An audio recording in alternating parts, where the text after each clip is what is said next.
Carlos Araújo. Alô, cheguei podcast segunda e sexta. Na segunda, você sabe que tem segundona, a resenha do Garotinho, em nome de Capemisa Seguradora. As pessoas seguras são mais felizes. Reserva. Pensou futebol, pensou reserva. E a Mil, o melhor plano do Brasil.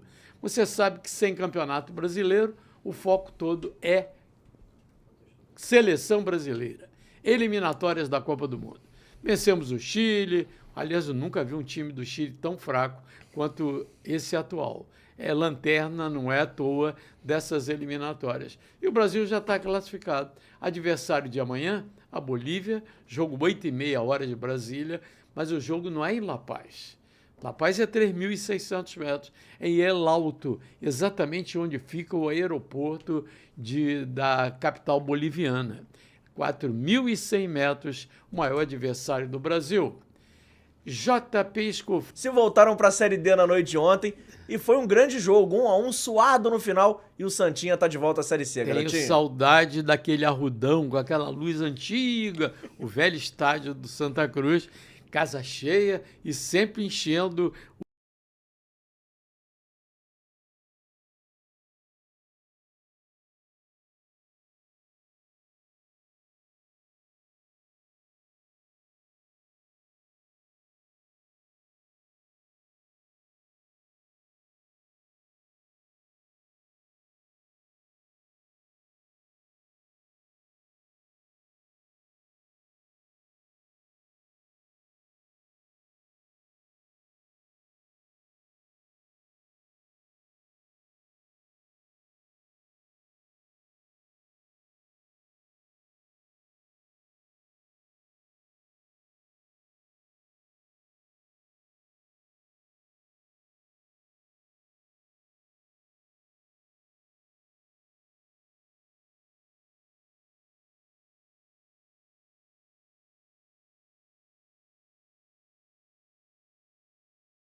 E aquele negócio de ir para Santa Cruz de La Serra e ir para lá, se você não fizer uma dieta alimentar na sua estada em Santa Cruz, você vai passar mal em La Paz. Não tenha dúvida que vai. Se você vai 2, 3 dias antes, você tem tempo de treinar, inclusive, a velocidade da bola. Porque o que vai surpreender... Lançamento, zero. Não pode fazer lançamento. O segredo é compacto 1-2-1-2, compacto 1-2-1-2. Para isso tem que ter caixa? Tem. Agora, varia de indivíduo para indivíduo, de organismo para organismo. Aí vai dizendo assim, mas o cara que está com mais glóbulos vermelhos vai se dar melhor lá. Não é bem assim, não. Não adianta você chegar e tomar B12 pra caramba na planície, vai chegar lá achando que está lá em cima o negócio dos glóbulos vermelhos. Não é assim. Não é assim que funciona. O que funciona na realidade é que a digestão é muito difícil, mas muito difícil mesmo. Então, na primeira vez, todo mundo passou mal. O Jorge Cury não saiu do hotel, não conseguiu. Jogadores, o tal de Zé Sérgio, que era a ponta esquerda da seleção, eu me lembro que passou mal, ficou no hotel. O Zico passou mal. Já o Júnior não teve nada, correu pra caramba e tal. Então, varia de indivíduo para indivíduo. Agora, o que é importante? É o fator psicológico. Eu, por exemplo, estava transmitindo o jogo, dosando oxigênio, achando que ia acabar a qualquer momento. E, de repente, eu levei o primeiro tempo numa boa, uma dor de cabeça. Aí você vai ao banheiro, no intervalo, você vê o João Saldanha desmaiado com a cabeça na pia. Osmar Santos da cor dessa mesa aqui, pálido pra caramba. O Dodô, do Alcei Camargo, saudoso, também com uma dor de cabeça extraordinária. Aí você diz, pô, será que eu vou passar mal também? É a grande preocupação. Agora, eu só na segunda, terceira, quarta vez, o que é que aconteceu? Eu passei aí 2, 3 dias antes, orientado por um comentarista da TV boliviana, Toto Arévalo, que eu nunca mais falei com ele. O Toto Arévalo falou, não, a seleção da Hungria veio aqui, correu pra caramba, a gente procurou saber por quê, e chegaram 2, 3 dias antes, se adaptaram e fizeram dieta o tempo todo. Na véspera do jogo, eles comeram só carboidrato, só macarrão. E correu e meteu 3 gols na seleção da Bolívia. Aí a gente foi procurar saber por quê. Por isso que eu temo o jogo de amanhã, porque a Bolívia ainda tem chance, né, JP? Tem chance, já que a gente tá falando desse futebol mais alternativo, garotinho, era esse o outro destaque que eu ia falar. Porque a grande história da última rodada das eliminatórias sul-americanas é saber quem vai para a Copa. Se é a Bolívia, depois de tanto tempo retornando a uma Copa do Mundo, ou a Venezuela, que pode chegar de maneira inédita, lembrando que tem aí classificar... E que melhorou muito o futebol. Pois é, e quem classificar no final das contas ainda tem a repescagem, é verdade, mas eu acho a Venezuela levemente favorita, porque a Venezuela tá na frente, ela depende só das próprias pernas para classificar, a missão não é fácil. Tem que vencer a seleção da Colômbia, que também já está classificada para a Copa do Mundo, mas caso ela não vença, ela depende do Brasil segurar a Bolívia. E o jogo é em casa. Pois é, mas ela depende do Brasil segurar a Bolívia lá em El Alto, e eu não sei se é muito garantido, não. Então acho bom a Venezuela fazer o placar que precisa dentro de casa, garotinho. Agora, não te preocupa não, Gabriel, o fato de Ancelotti não conhecer,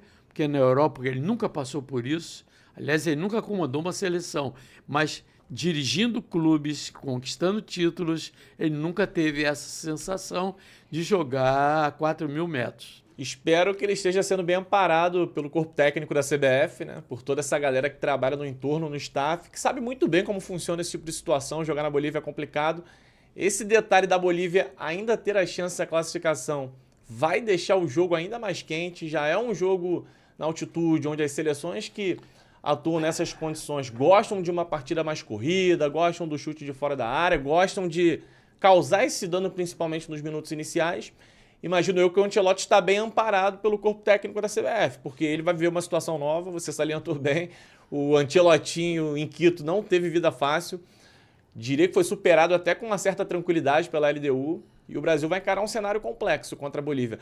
É um teste importante para muitos jogadores, mas um teste em condições nada favoráveis. Jogo na altitude é sempre muito difícil. Ele agiu corretamente botando um time alternativo? Ah, agiu, garotinho. Se bem que é do mesmo nível, né? Não sei se é tão do mesmo nível assim não, mas de toda forma, garotinho, eu acho que ele agiu corretamente, porque o jogo sendo a nível do mar ou na altitude, chegou a hora de testar jogadores diferentes. O Brasil já está classificado para a Copa, a Bolívia, claro, é o adversário mais difícil por conta desse fator externo, mas eu acho que chegou a hora dele começar a ver outros jogadores. Inclusive, olhando pelo prisma do futebol nacional, o futebol de clubes, deve ter muito clube torcendo para que seu jogador não seja escalado logo nessa partida, né? É o caso do Bahia, principalmente do Bahia, e do Botafogo, porque o Bahia tem o Jean Lucas, que pode ganhar uma vaga no meio de campo, e o Botafogo provavelmente vai ter o Vitinho como titular da seleção brasileira logo na altitude, garotinho. O Bahia joga no dia seguinte, quarta-feira, com o Fluminense no Maracanã. Agora, o Luiz Henrique e o Paquetá, eu acho que carimbaram o passaporte como titulares da seleção depois da exibição contra o Chile. Não achou não, Gabriel? Nós estamos numa fase em que restam poucos jogos, né, para a seleção até a Copa do Mundo. E nesse espaço de tempo, quem arrebentar num pedaço de jogo, como foi o caso do Luiz Henrique, vai praticamente carimbar o passaporte. Uma atuação como a do Luiz Henrique diante do Chile, a gente já esperava, né? O treinador. O Luiz Henrique correspondeu na seleção, garotinho, quando foi chamado ano passado com o Dorival Júnior.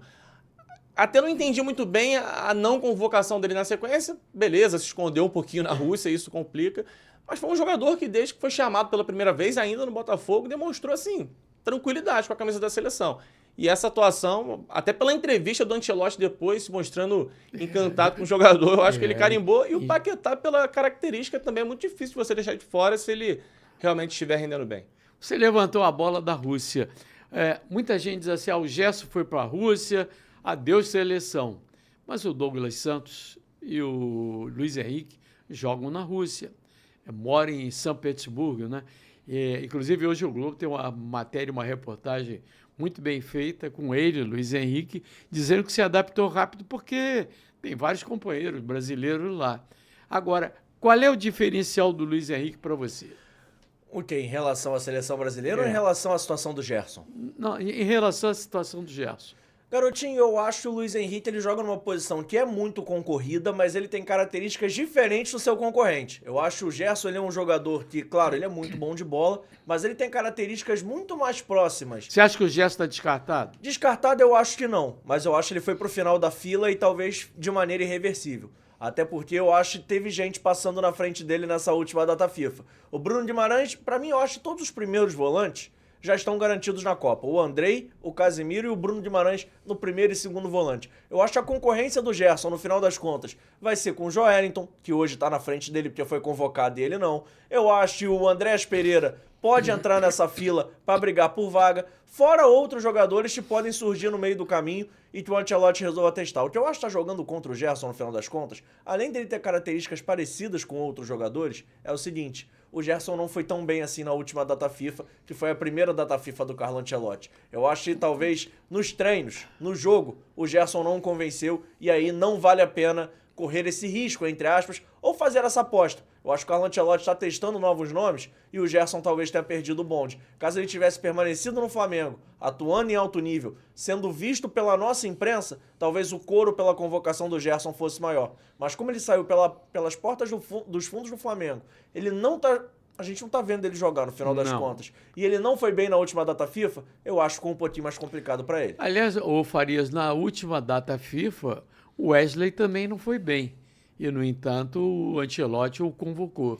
Me parece que na lateral, um jogador que apresenta o que o Wesley entrega, né, de vitalidade, força para atacar, para recompor, mesmo que esse jogador tenha uma oscilação, ele acaba ganhando um pouquinho mais de paciência, porque tá difícil de achar um lateral que entregue tantas características, né? Hoje em dia você tem o bom lateral defensivamente falando, o cara que guarda bem a posição na defesa, ou você tem aquele cara muito bom do meio para frente, mas que de repente não te entrega um poder de recomposição tão interessante. O Wesley parece que entrega quase que o pacote completo. Claro, um atleta ainda Você acha que o Vitinho, por exemplo, tem chance? O Vitinho, eu acho que o Vitinho ele vai ficar ali num stand-by da lista. Caso surja um corte de última hora, caso ele agrade também no teste que ele vai ter oportunidade de se apresentar, porque o Vitinho é justamente isso, um jogador que te entrega do meio para trás, consistência defensiva. Do meio para frente já tem dificuldade de imaginar o Vitinho se firmando na seleção, como eu acho que é o caso do Wesley. Entrega características que o Ancelotti vai observar com mais cuidado. E uma coisa que eu observei no jogo de quinta-feira, não foi? Da seleção brasileira, foi o seguinte: eu não vi a torcida empolgada com a seleção. Nós ganhamos de 3-0, nem o show da Ivete Sangalo também não mexeu com a galera não. Tem que ser justo falar. Eu achei até que foi mal encaixado ali. Um Zeca Pagodinho entrava melhor ali do que... Concordo. Concorda? Concordo, acho que tinha mais o perfil. Entrava melhor no futebol do que a própria Ivete Sangalo. Mas a Ivete é igual arroz de festa, né? Ela tá em tudo quanto tem uma festinha ali, ela tá lá, eu jogando Ivete em cima. Mas porque faltava o craque, aquele cara que é o apelo, o artista. Não acha, não? Por exemplo, o Neymar não está bem fisicamente, a gente vai conversar sobre isso. Mas o Neymar presente, porque o público de seleção não é o público de jogo do teu time, do Flamengo, do Vasco, do Fluminense, do Botafogo. Eu concordo, talvez o Neymar levasse um apelo maior ao estádio, garotinho, mas ao mesmo tempo eu acho que a seleção brasileira, no conjunto da obra, não empolga mais ninguém. Não. Ainda mais uma seleção brasileira já classificada. E lá de fora, que o jogador, a torcida não vê esses caras aqui. E contra um adversário muito fraco, porque se fosse um jogo de vida ou morte para a seleção brasileira, eu acho que o clima ia ser diferente. Mas honestamente, e aí sem nenhum lado pejorativo, por favor, eu peço a galera do outro lado não me entenda mal, mas o Brasil e Chile no Maracanã foi quase um grande amistoso. Era um amistoso em jogo oficial. Que era um Brasil já classificado, um Chile eliminado, um Carlo Ancelotti conhecendo o Maracanã. Foi muito mais, o jogo foi muito mais legal pelo Carlo Ancelotti treinar no Maracanã do que pelos 90 minutos que a gente viu dentro de campo. Tô falando alguma mentira? Não. Aliás, Ancelotti, lembrei agora. Você é fumante. Você vai à altitude, vai ao alto do morro. Não vou me surpreender se der trabalho pro Dr. Rodrigo Lasmar. E outra coisa, botou a máscarazinha de oxigênio, não volta a se adaptar à altitude. Vai ter que ficar com a máscara de oxigênio até a hora de entrar no avião de volta. É o alerta que eu faço, não é alarme não, é alerta, apenas alerta. E você já se inscreveu no canal? Não? Vai lá, se inscreva, dê um like, compartilhe para geral, ative o sininho para saber as próximas atrações aqui do Cheguei Podcast. Você sabia que os eventos esportivos são dos grandes responsáveis pela saúde financeira da cidade do Rio de Janeiro? Em 2024, o esporte foi a área que mais atraiu investimentos para o Rio. Foram ao todo 322 eventos esportivos, sendo que 78 deles atraíram cerca de 450 mil turistas que promoveram um impacto econômico de 1,4 bilhão de reais na cidade. Os eventos esportivos movimentaram mais dinheiro na cidade do Rio do que o setor de entretenimento e medicina, por exemplo. Para 2025, este ano, estão previstos 117 eventos de grande porte na cidade e a expectativa é que 690 mil pessoas venham para o Rio por causa deles e deixe aqui quase 2,5 bilhões de reais para que sejam investidos no bem-estar do carioca. Para saber mais sobre eles, entre lá no Instagram da Secretaria Municipal de Esportes, que é o @SmellRio. Abraçando o secretário Guilherme Schleder. Tem filminho na telinha. Pai, hoje é dia do meu campeonato. Você vai, né? Claro, filha. Papai vai estar lá torcendo por você, tá bom? Você promete? Prometo. Quando você promete alguma coisa para quem você ama, você cumpre. E é isso que a Prefeitura do Rio está fazendo mais uma vez para os cariocas. Foi assim no renascimento do BRT. Agora chegou a vez dos ônibus comuns. Com a implantação do JAE, a Prefeitura abriu a caixa preta das empresas de ônibus. E nos próximos 4 anos, vai colocar 5.000 novos ônibus nas linhas regulares, no padrão BRT.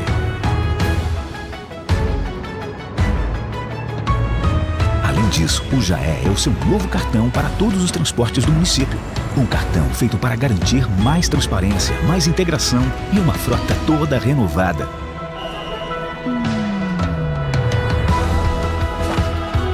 Mais uma vitória conquistada com firmeza e serenidade. Nada é impossível para quem tem coragem. Prefeitura do Rio. O Segundona Como Cheguei podcast é apresentado aqui no AGR Podcast Studios, que fica no Le Monde, Avenida das Américas 3500. Você chega de carro, entrega para os homens de preto, é o Rômulo, o Leandro, o Augusto, o Medeiros e a Iracema Pereira lá em cima, monitorando tudo no Prime Park. Aí você pega o elevador, chega aqui no 4º andar, encontra melhor luz, melhor estúdio, 6 câmeras de alta definição, a imagem a melhor que você pode conseguir e a melhor equipe, aqui com o Ariel, com o Abner, com o Luiz, com o DVD, o Marquinho coordenando tudo e o Beto Guimarães garantindo que você pode e deve trazer a sua empresa para cá para fazer o melhor podcast do Brasil. Gostou da imagem, Gabriel Farias? Gostei bastante. Muito legal. Conta lá para Silvia, eu apareci bonito demais lá na telinha. Deu uma valorizada, né? Deu uma valorizada. Eu tentei chegar apresentável, mas a imagem jogou o nível lá em cima. Ô, JP, ainda falando de seleção, nesse jogo contra o Chile e na partida anterior, as partidas que o Ancelotti comandou até agora, tem alguém que ficou devendo?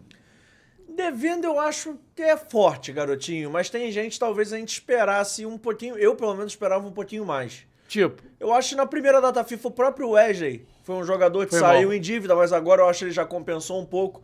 Eu vou até ter uma opinião um pouco polêmica agora, tá? Eu acho que mas a posição tá mais aberta e tem mais opções pro Carlo Ancelotti convocar e trocar é na zaga. Eu acho que na zaga é difícil a gente falar que alguém já tá com o passaporte carimbado. Nem o Marquinhos? Pra próxima Copa. Tirando o Marquinhos, que é o capitão da equipe. É. Mas eu acho que as outras 3 ou 4 vagas estão muito em aberto ainda. É porque ele conhece bem o Éder Militão. Pois é, que não foi convocado. É. Tem o Bremer, da Juventus, também tá fazendo uma boa temporada. Fora os outros que já foram testados com e sem o Ancelotti, eu acho que ninguém se firmou muito ainda não. A mesma coisa pra lateral esquerda, tá? Ele testou o Douglas Santos, mas que, pra mim... Muito foi limitado. Foi mediano, regular. Não foi um jogador que brilhou os olhos. Eu acho que tem jogadores que... E é uma posição difícil, tá? Mas eu acho que tem gente correndo por fora. Eu acho que hoje a gente já tem muita gente garantida na próxima Copa do Mundo. E tem uns caras que vão ficar correndo atrás de uma vaga. Quer ver um que eu acho que vai ficar correndo? E aí é uma situação até complicada, porque o Ancelotti o conhece muito bem, mas ele ao mesmo tempo tá com poucos minutos no seu clube. E é um jogador que tá numa posição, tem muita gente na frente, ou competindo com ele por uma vaga na fila, o Rodrigo do Real Madrid. O Rodrigo, ele joga de 10, mas ali tem o Paquetá e possivelmente tem o Neymar. Ele joga pelo lado esquerdo, mas tem o Vinícius Júnior. Pelo lado direito, agora apareceu o Luiz Henrique. Eu acho que o Rodrigo até vai fazer a lista final, mas ele vai precisar ganhar mais minutos até o ano da Copa do Mundo, até o momento da Copa do Mundo. Porque senão vai ficar pegado pra ele, garotinho. Agora, Gabriel Farias, é impressão minha ou eu estou enganado? Se fosse outro treinador brasileiro, teria convocado o Neymar para esse jogo contra o Chile. Tenho absoluta certeza. Não é? Fosse o Dorival Júnior... E você vê que houve aquela divergência. Não, foi problema técnico, segundo o Neymar. Aí o Ancelotti, não, problema físico. Ele não está bem fisicamente. O Neymar não quer reconhecer que está mal fisicamente? Acho que falta ao Neymar, nesses momentos, um pouquinho mais de maturidade, né? Até para esfriar um pouco o assunto. Nessa circunstância, ele poderia ter dado uma resposta um pouco mais leve, escapado de um possível ruído com o Ancelotti, até porque, pelo menos no meu entendimento, tá muito claro que o Neymar vai jogar a Copa desde que ele apresente o mínimo de condição física. Eu acho que o Ancelotti faz esse trabalho pensando no Neymar. Não é ao nível do Dorival Júnior, que falava que estava montando uma seleção para colocar o Neymar ali. Não acho que seja por aí. Mas o Ancelotti, tendo a oportunidade, ele vai levar o Neymar. Agora, o Neymar precisa ter uma sequência, garotinho. Uma sequência de 2, 3, 4 jogos num nível um pouco mais alto. Não nesse nível que ele joga hoje, onde fisicamente ainda fica abaixo para uma seleção. Agora, você não acha, JP, também que o Neymar, com o Ancelotti, vai ter uma função diferenciada da que ele vem exercendo, desempenhando? Vou dar uma opinião impopular agora, tá? E todo mundo sabe que eu gosto muito do Neymar. Mas eu acho que a posição do Neymar na próxima Copa do Mundo, se eu continuar do jeito que tá, vai ser de torcedor, garotinho. Eu consigo hoje enxergar uma seleção brasileira sem o Neymar convocado. Até porque o Neymar, fisicamente, ele vem melhorando gradativamente. Ele, pra mim, até fez um bom jogo contra o Fluminense antes da data FIFA. E acho que ficou muito claro que o problema do Neymar não é físico. O problema do Neymar para o Carlo Ancelotti, e aí não é um problema, mas é uma opção, é técnico. O Ancelotti não levou o Neymar por opção técnica. Eu acho, talvez, por ele já conhecer o Neymar, claro, todo mundo sabe o que o Neymar pode oferecer, mas acho que é um combo no final das contas. O Neymar não vem desequilibrando no futebol brasileiro como todos achávamos que iria desequilibrar. Já vi esse time do Santos. O Santos briga ferozmente contra o rebaixamento. E é um time que, tecnicamente, é um time muito pobre. Então, eu acho que o Neymar pode ter uma chance até a Copa do Mundo, mas ele não é garantido como a gente imaginava há 3, 4, 5 meses atrás. O Vini Júnior é garantido? Vini Júnior é garantido. Titular? Não sei, mas é garantido.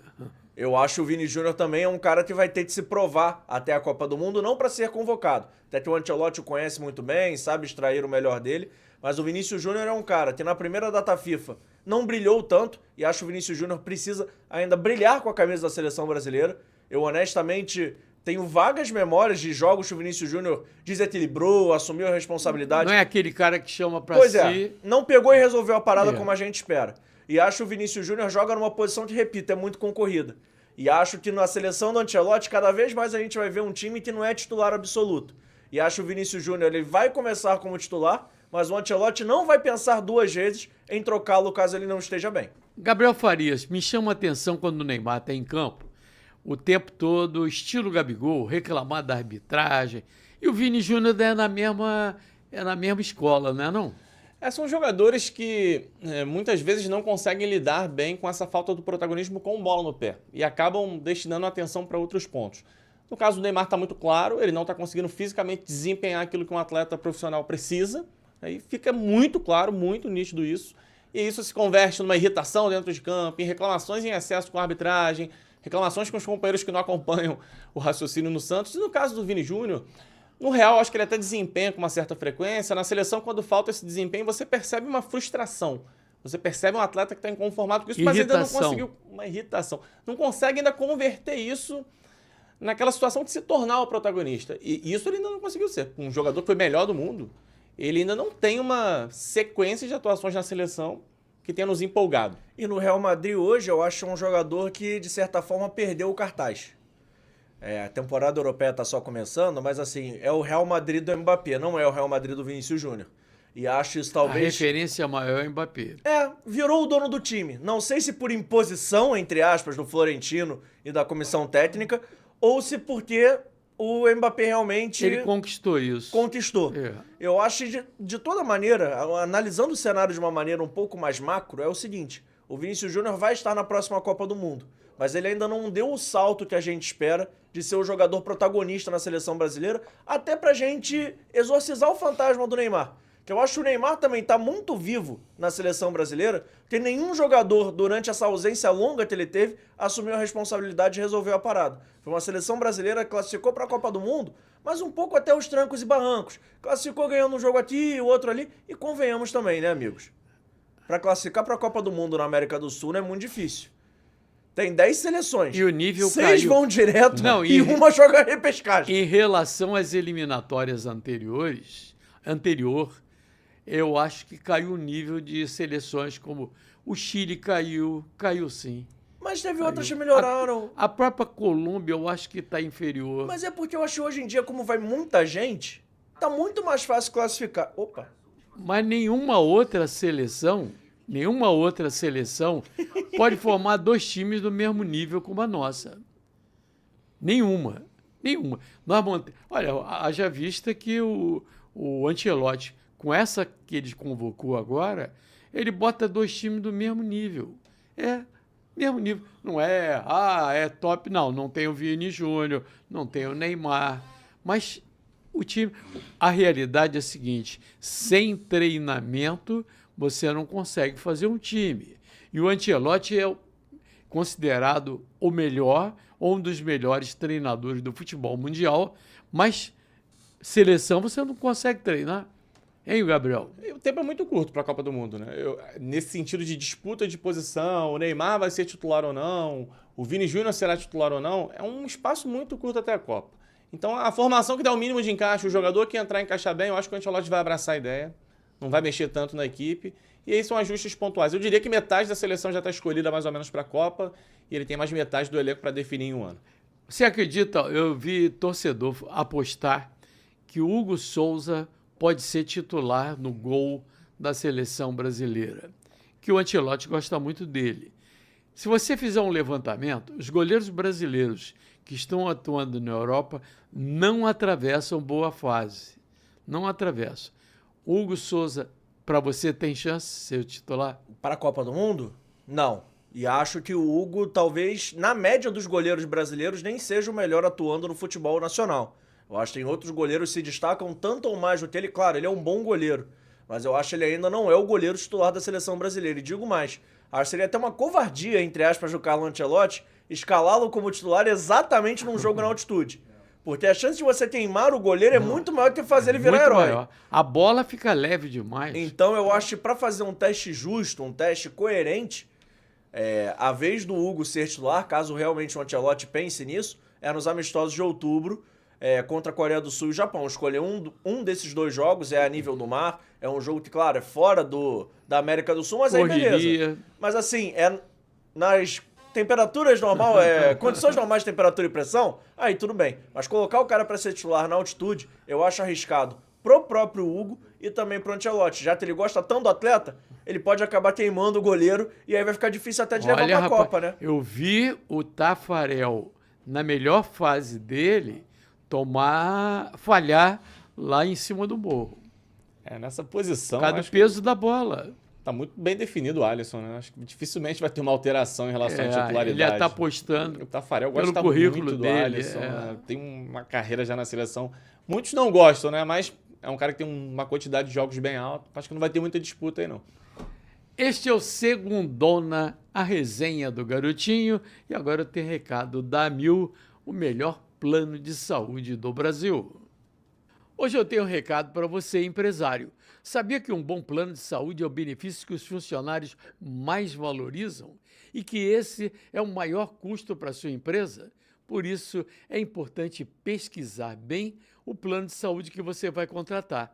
A Amil tem 47 anos de história e quase 6 milhões de clientes, cuidando de mais de 300 mil empresas de um jeito que nenhuma seguradora consegue. Porque a Amil nasceu para cuidar e tem a maior e melhor rede de médicos, laboratórios e hospitais do país. E o mais importante, a Amil tem um modelo de gestão que garante o melhor controle do custo médico, e isso possibilita reajustes bem menores na renovação do seu contrato. Então, meu amigo, aí vai um desafio. Não contrate ou renove o plano da sua empresa sem consultar a Amil. Compare. Tenho certeza que você vai escolher a Amil, o melhor plano de saúde do Brasil. Na telinha. O plano de saúde é o benefício que os funcionários mais valorizam e é o maior custo para o empresário. Por isso é importante pesquisar bem. A Amil tem o melhor controle do custo médico, possibilitando reajustes bem menores. E cuida de um jeito que nenhuma seguradora consegue. Não é à toa que mais de 300 mil empresas escolheram a Amil. Então aqui vai um desafio. Não contrate ou renove o seu plano sem consultar a Amil. Quem compara escolhe o melhor plano do Brasil.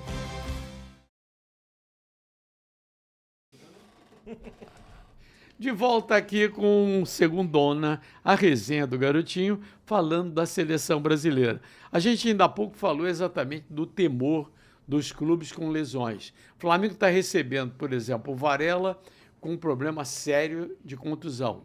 O Uruguai dispensou Arrascaeta e Varela. E elogiaram o departamento médico do Flamengo pelo tratamento dado ao Arrascaeta, que recuperou completamente. E quando ele ia para lá, para a seleção, vinha sempre uma lesãozinha e tal. É ou não é, Gabriel? É uma situação que preocupa o torcedor. A gente estava até debatendo isso hoje lá na Transamérica e todos os flamenguistas que participavam estavam preocupados com a utilização do Samuel Lino, por exemplo. Que vai ser como titular na seleção brasileira, por ser um jogo na altitude.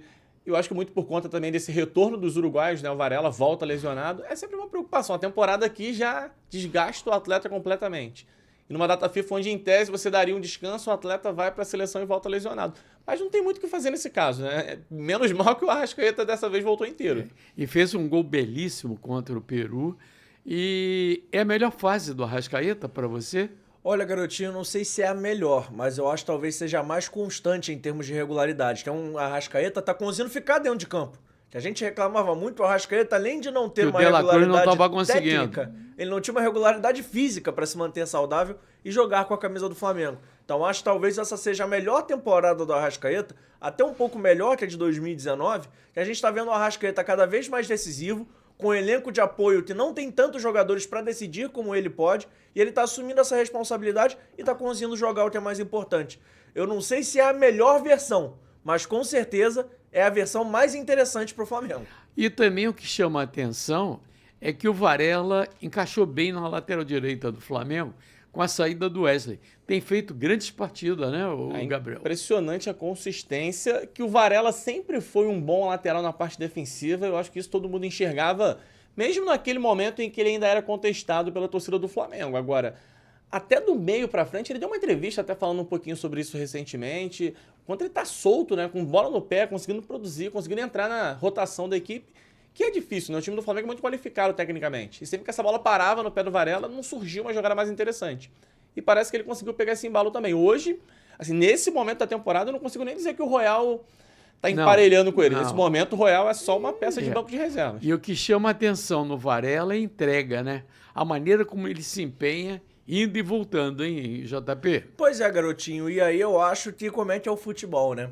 A gente falava que o Samuel Lino e o Emerson Royal retornaram ao Brasil, fizeram essa opção, pensando numa vaga na seleção brasileira. E como é que essa aposta valeu para um e para outro até agora não se pagou? O Samuel Lino, em pouquíssimos jogos, já foi convocado para a seleção. O Emerson Royal, claro, estava com uma lesão no início do ano, jogou pouco. Muito tempo parado, né? Muito tempo parado, jogou pouco com a camisa do Flamengo até agora, mas é um jogador que eu acho que vai ter dificuldades para virar titular absoluto do Flamengo pela boa fase que o Varela vive. A gente sabe que o Felipe Luiz é um cara que premia muito o que o campo fala, ele não escala por nome. Então ele, inclusive, brigou com o Pedro publicamente. E a gente tá vendo um Varela tá voando baixo na lateral direita do Flamengo e acho que o Emerson Royal vai ter que lutar muito para recuperar essa vaga. Garotinho. Agora, uma coisa que me chama a atenção é que a seleção brasileira, por exemplo, que ganhou fácil do Chile, mas não convenceu.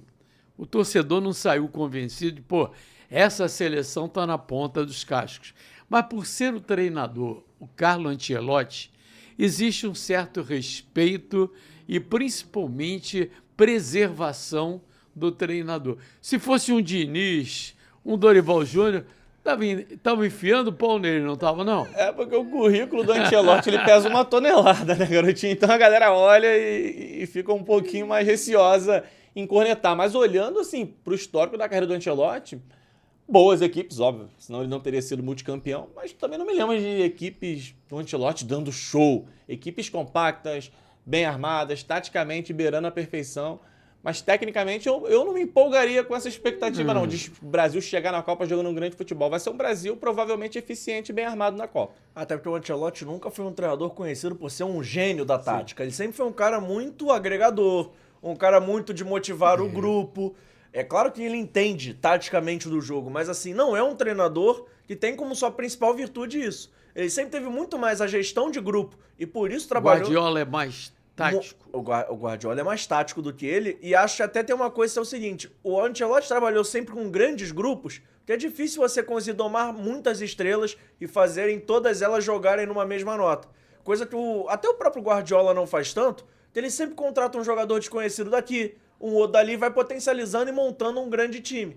Claro, ele contrata as grandes estrelas, mas são sempre poucas dentro de um vestiário. E as estrelas que ele teve, por exemplo, no Barcelona, eram todas formadas na casa, onde ele tinha muita moral. Xavi, Iniesta, Messi, sempre tinha um ou outro de fora, mas não era um vestiário difícil de controlar. O Ancelotti não. O Ancelotti pegou o Real Madrid com grandes jogadores, com grandes nomes, o próprio Milan também. Farias vai me ajudar a lembrar. O Milan do Kaká tinha Kaká, Pirlo, Gattuso, não era qualquer coisa, Seedorf. Era um timaço. Jogando muito. Então, um vestiário difícil, né? É um vestiário, e mesmo assim ele fez o negócio andar, ele fez o negócio fluir. Então eu acho que esse é o grande trunfo dele na seleção brasileira. E acho até por isso, ele é o treinador certo para, quem sabe, impedir o Neymar de jogar a sua última Copa do Mundo. Porque se tem alguém com moral para chegar e bancar que não vai levar o Neymar para a Copa, é ele. Qualquer outro treinador brasileiro seria achincalhado se não levasse o Neymar para a Copa, ou se pelo menos cogitasse essa possibilidade. A gente está falando isso hoje tão naturalmente, muito porque o treinador da seleção brasileira é o Carlo Ancelotti. Aliás, falar em Ancelotti, volto a lembrar. Ancelotti, você é fumante, cuidado que aí no Elauto você pode passar mal e vai dar trabalho ao doutor Rodrigo Lasmar. Olha que eu estou alertando. Rodrigo Caetano, chama a atenção dele e joga esse cigarro eletrônico fora. Eu tenho um recado para você da Capemisa Seguradora. As pessoas seguras são mais felizes. Agora a dica do Garotinho é para você que se preocupa com a sua saúde e com a segurança da sua família. O Capemisa Viva, o seu seguro para o que a vida tem de melhor, tem um diferencial que faz toda a diferença. É a cobertura de doenças graves. São 16 doenças cobertas com 100% de indenização em caso de câncer e lúpus. Isso significa ter um suporte real para enfrentar momentos delicados com tranquilidade financeira e mais segurança para você e para quem você ama. Com Capemisa Viva, você escolhe as coberturas que realmente precisa e garante uma proteção completa, acessível e feita do seu jeito. Fale com o seu corretor ou acesse www.capemisa.com.br e conheça essa solução que pode transformar o seu futuro. Capemisa Seguradora. As pessoas seguras são mais felizes. Semana decisiva na Copa do Brasil com Flu, Botafogo e Vasco tentando chegar à semi. Quem é que tem a parada mais fácil para você, Gabriel Farias? Essa pergunta eu acho que o Botafogo leva um certo favoritismo em cima do Vasco por decidir em casa. E aí, fazendo a comparação com o Fluminense também, o Fluminense tem que reverter o resultado. Eu diria que dos 3 cariocas, se fosse para dizer um assim que está um pouquinho mais próximo desse objetivo, seria o Botafogo. Para você, JP? Olha, garotinho, difícil falar quem tem a vida mais fácil. Eu sei quem tem a vida mais complicada. É o Vasco. Apesar do Fluminense pegar um Bahia que vem embalado, o Fluminense joga no Maracanã e qualquer resultado por um gol leva aos pênaltis. Tudo bem, o Vasco com uma vitória simples classifica, mas eu acho que a parada é muito mais difícil pelo Vasco pelo seguinte, o Botafogo jogando dentro do estádio Newton Santos, antes do David Ancelotti assumir, era um timaço, era uma máquina. Era um time que usava muito bem até a história do tapetinho. Eu acho que hoje o David Ancelotti ainda tá ali tateando um pouco, o Botafogo derrapando dentro de casa, mas mesmo assim eu acho o Botafogo favorito contra o Vasco. Eu acho que o Fluminense vai ter uma dificuldade caso não arrume um gol cedo contra o Bahia. O Bahia é uma equipe muito técnica, é uma equipe que tem muito talento, tem mais jogadores decisivos até do que o próprio Fluminense, mas acho que tem algo que joga contra o Bahia, que é a potencial ausência do Jean Lucas. Ou um Jean Lucas presente, mas não 100%. Porque o Jean Lucas é realmente o ponto de equilíbrio desse time. É aquele... Não, o Everton Ribeiro, não? Mais ou menos, que eu acho que o Jean Lucas hoje ele faz um trabalho sujo, entre aspas, para deixar o Everton Ribeiro jogar na boa. O Jean Lucas desafoga muito o time, o Jean Lucas pisa muito na área, o Everton Ribeiro é um cara muito importante, mas ele bem marcado, o Bahia consegue achar uma ou outra alternativa. Com o Jean Lucas bem marcado, um Bahia tem muita dificuldade de andar em campo, garotinho. Que o Jean Lucas, eu acho hoje, é o cara que organiza muito esse time, até mesmo sem a bola. Ele ajuda a trazer um posicionamento diferente, ele joga e projeta muito o Luciano Juba na lateral esquerda. Então o Jean Lucas ajuda também nesse aspecto. Então acho que sem o Jean Lucas o Bahia perde muito. É aquele cara que faz um trabalho quase invisível. A gente só repara quando ele aparece fazendo gol ou dando assistência. Mas o jogo sem bola do Jean Lucas é muito importante para esse esquema do Rogério Ceni. Mas a missão mais difícil é a do Fluminense mesmo. Talvez a mais complicada porque tem que reverter cenário, né? Porque o time do Bahia é bom. Essa é a realidade. Mas é um time que oscila muito, garotinho. É um time bom, mas nas Copas, por exemplo, na Copa Sul-Americana foi eliminado, na Libertadores foi eliminado. Vale lembrar que é 7 da noite. Pois é. Na quarta-feira, né? Eu acho que a missão do Fluminense realmente é muito complicada. Mas eu acho que ao mesmo tempo o Fluminense, por jogar em casa e precisar reverter apenas um gol de diferença para levar aos pênaltis, tendo uma equipe experiente do jeito que tem, eu acho um jogo muito sujeito a qualquer alteração. Eu acho que o clássico é muito mais pegado e muito mais nervoso. Tanto eu tô falando que a missão mais difícil é a do Vasco, mas pro Botafogo também vai ser muito complicado. Que é um Botafogo que pode ter um Savarino chegando de uma data FIFA após classificar a Venezuela ou não, pode ter o seu lateral direito titular com poucas condições de jogo, já que joga na altitude 2 dias antes. Então, assim, eu acho que é um Botafogo que, a depender do número e do grau dos desfalques que chegam, pode ser uma equipe que vai se complicar também, garotinho. Você concorda, Gabriel? Concordo. Os desfalques podem determinar muito do comportamento do Botafogo. Jogar sem o Savarino, por mais que não seja o melhor momento também do Savarino, é um prejuízo grande pro Botafogo. E é um Savarino que se reencontrou antes da data FIFA, um golaço, né? Vem de um momento muito mais bem. Interessante.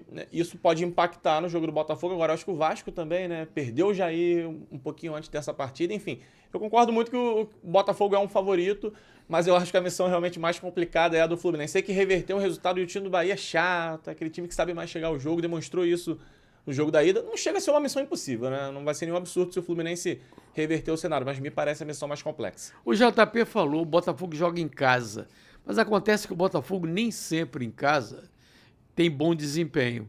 O João Antônio é de Uberlândia, Minas Gerais, diz que já foi o tempo que a seleção brasileira parava o Brasil.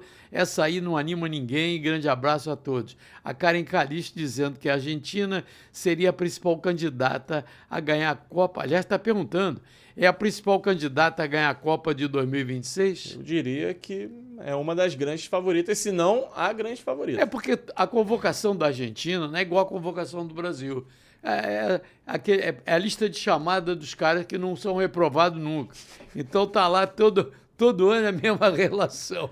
Não é não, JP? Garotinho, mas eu acho uma seleção que gradativamente vem ganhando novas opções e acho que é muito interessante. Por exemplo, o Flaco Lopes, atacante do Palmeiras. Há um ano atrás, era loucura imaginar o Flaco Lopes sendo convocado. Um ano depois, já tendo feito um bom Mas aquele Mundial negócio de Clubes. de Depou, não. Lautaro. O time titular mexe muito pouco e acho que isso talvez seja o grande diferencial da seleção argentina. Do conjunto. Como joga junto há muito tempo, todo mundo se conhece muito bem e tem um gênio jogando que é o Messi, mesmo mais velho, mesmo sem a intensidade outrora, é um time que pode fazer a diferença. E ele decide. Até porque não tem nenhuma outra grande seleção hoje em dia. A seleção francesa tem grandes nomes, mas não apresenta um grande futebol. A Itália...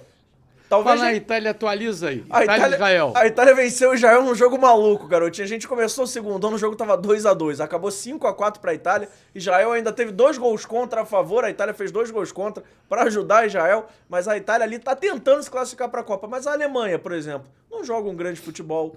Eu acho que todas as grandes seleções do mundo tem algo pra você falar mais contra do que a favor. Menos a seleção argentina do Scaloni, que pra mim é a grande favorita pra Copa do ano que vem. Olha só, é o segundou na resenha do Garotinho e agora eu tenho recado pra você. Desde 2004, a reserva vem transformando a moda masculina no Brasil.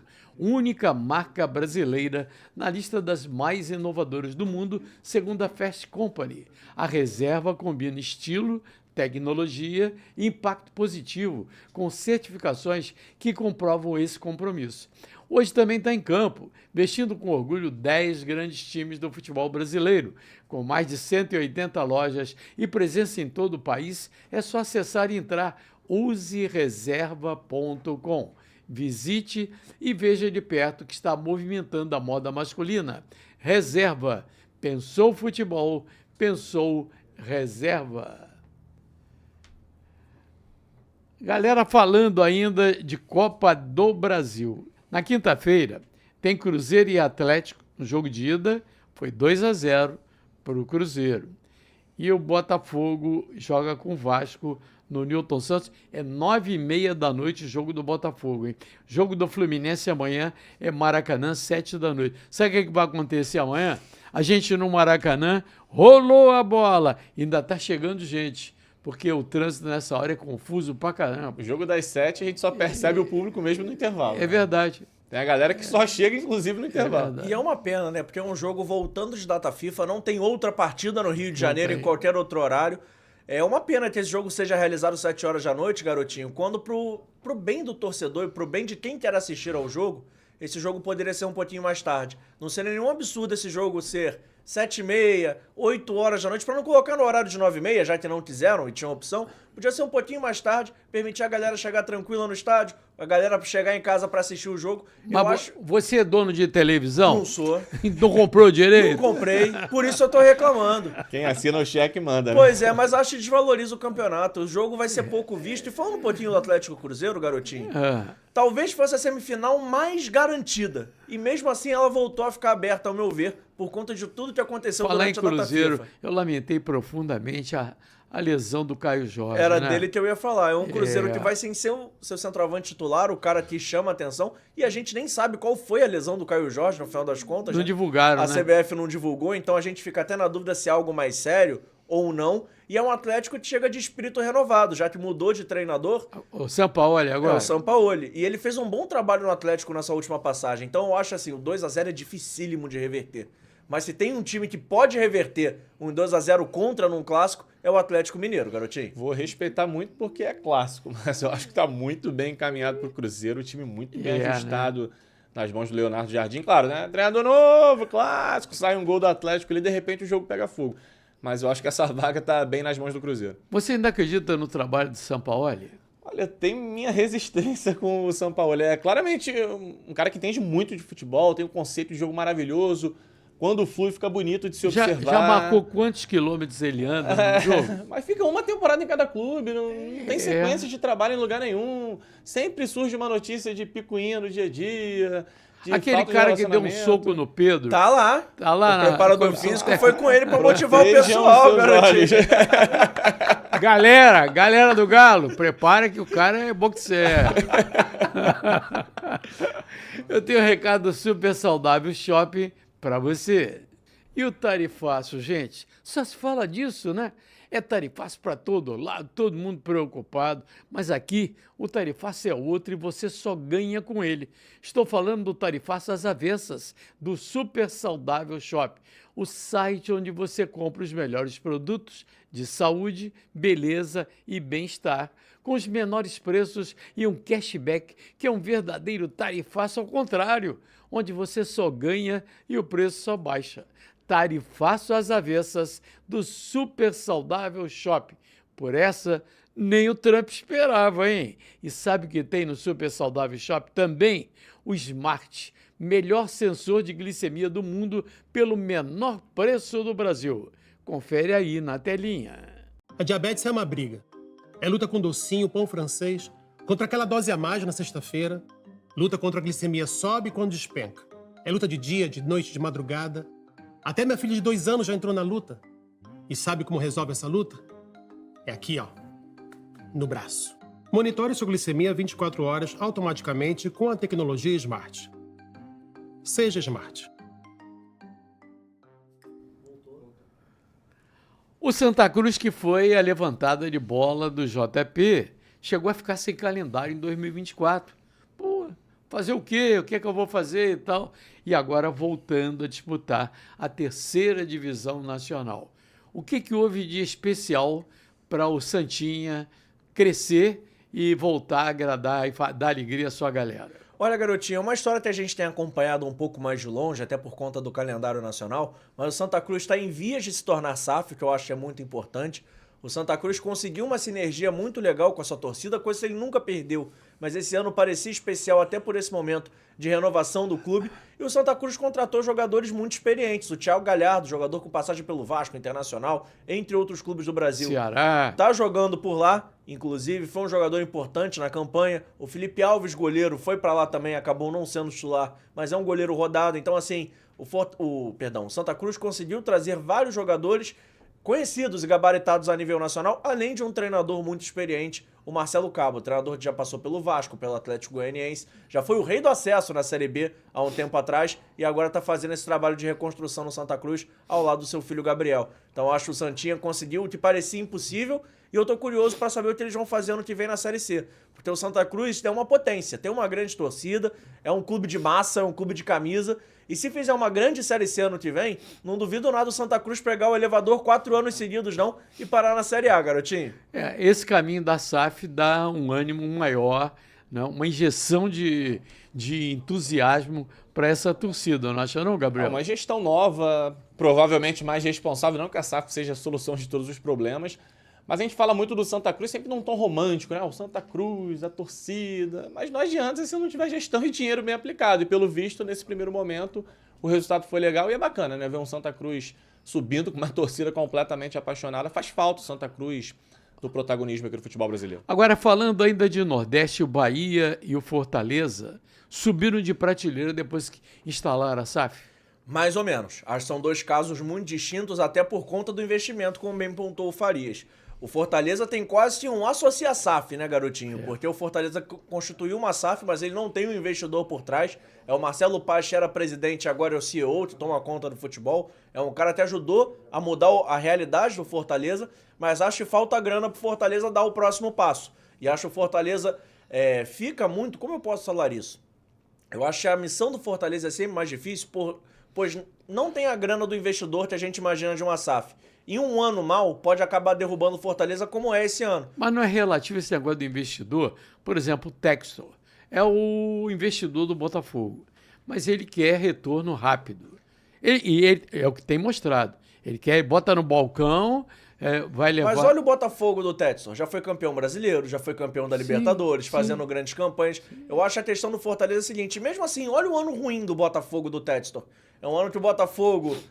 não competiu no primeiro semestre, mas está vivo na Copa do Brasil até agora nas quartas de final, vai brigar por uma vaga direta na Libertadores. Então, assim, eu acho que no ano ruim do Botafogo, o Botafogo ainda vive tranquilamente. O ano ruim do Fortaleza, o ano de escolhas erradas, é o Fortaleza estar próximo do Sport na lanterna do campeonato. Você acha que a queda do Vojvoda se deveu exatamente a isso? Não, eu acho que o Fortaleza esse ano ele mudou o seu estilo de contratação. E acho que isso pegou num lugar que não funcionou pro Fortaleza. O Fortaleza mudou, ele contratava muitos jovens, muitos jogadores precisavam se provar, enfim, fazia um time mais barato, entre aspas, e um time muito competitivo. Esse ano o Fortaleza, por jogar a Libertadores, por ter batido na trave nos outros anos em competições internacionais, ele foi na grife, contratou o Davi Luiz, contratou outros jogadores que acabaram não dando tão certo, e aí o Fortaleza tá numa areia movediça, porque ele precisa agora competir, mas ele não tem jogadores com características de competição. Isso eu acho que acaba atrapalhando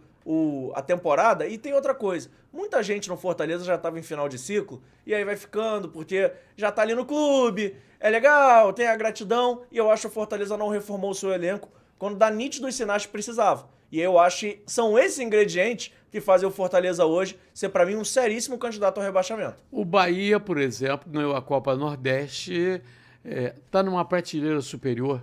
O Bahia, no meu entendimento, vai ser a SAF que vai se desenvolver de maneira mais saudável aqui no Brasil. O Grupo City ele é muito forte, tem muito dinheiro para investir, mas também não tem essa pressa do Textor, né, de investir logo e gastar. Tem retorno logo. É um crescimento que me parece sustentado, saudável. O Bahia integrado ali na rede de clubes.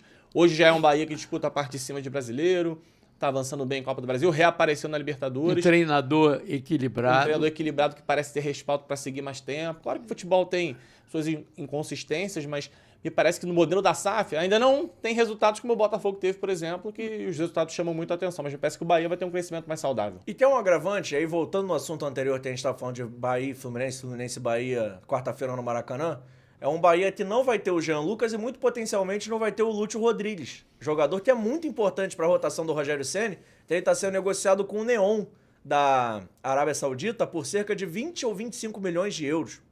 Estão debatendo o valor, mas eu sei que são 20 milhões à vista na mão do Bahia, que é, claro, uma grande quantia, mas o Bahia não pode gastar essa quantia agora, até a janela já está fechada. Então vai ficar para próximo esse investimento, mas mostra como é que o Bahia hoje é um time diferente. É a maior venda da história do Nordeste, é um Bahia que foi campeão da Copa do Nordeste com o pé nas costas, fez 5-0 no primeiro tempo do jogo da volta, e acho que concordo com o Farias, o Bahia vai ser o time das SAFs iniciais mais sustentável, para mim, ao lado do Cruzeiro, que tem um presidente apaixonado, e aí são investimentos distintos. Mas o Bahia trouxe um grupo com know-how. O Grupo City conhece de futebol. O Grupo City tem história no futebol e acho que o Bahia tem tudo para se desenvolver muito, se tornar uma potência no Brasil, Garotinho. É o segundão na resenha do Garotinho e agora... Aí, galera, adora um bom drink? QN Gin chegou e já virou o queridinho de todos os momentos. Com a QN na mão, é golão, golão, golão. É ou não é, Walter Ribas? Aí a bananinha penta, A galera que curte uma festa, bananinha mineira docinha na boca e forte do jeito que ninguém esquece. Bananinha mineira, a dose certa de diversão. Aí o Charles Menezes diz assim, olha aí, a Super Giro chegou agora, checkmate. É a combinação perfeita de mate, rum, guaraná e limão. Mais leveza, mais sabor, mais refrescância e muito mais liberdade. Checkmate, prepare-se para sentir o gostinho da liberdade. Luciano Araújo, olha aí, Saif é a bola da limpeza, subindo para o norte Fluminense, driblando as manchas e avançando para a Serra Azul, marcando um golão, golão, golão, deixando nossa cidade cada vez mais maravilhosa. Saif, mais economia para sua vida. Agradecendo a presença do Gabriel Farias, todos os brindes aí ele recebendo do Luciano, do Walter Ribas, do Charles Menezes e abraçando a galera lá da Transamérica, onde minha amiga Silvia Machado comanda e dirige com tanta eficiência. Agradeço o convite, sempre à disposição, foi uma honra. Obrigado. Recado final do JP. Garotinho, meu recado final, mais uma vez, pedindo pro pessoal se inscrever no canal, não deixar de compartilhar com os amigos. Meu recado final é o seguinte, será que teremos um confronto carioca nas semifinais da Copa do Brasil? Tomara! Só depende do Fluminense, porque do outro lado, né, um carioca vai passar. Então vamos ficar aí acompanhando essa semana de Copa do Brasil, porque promete demais. A gente volta sexta-feira com Cheguei Podcast, entrevistando o ex-fisioterapeuta da Seleção Brasileira, Odir de Souza. Uma ótima semana para você e até lá.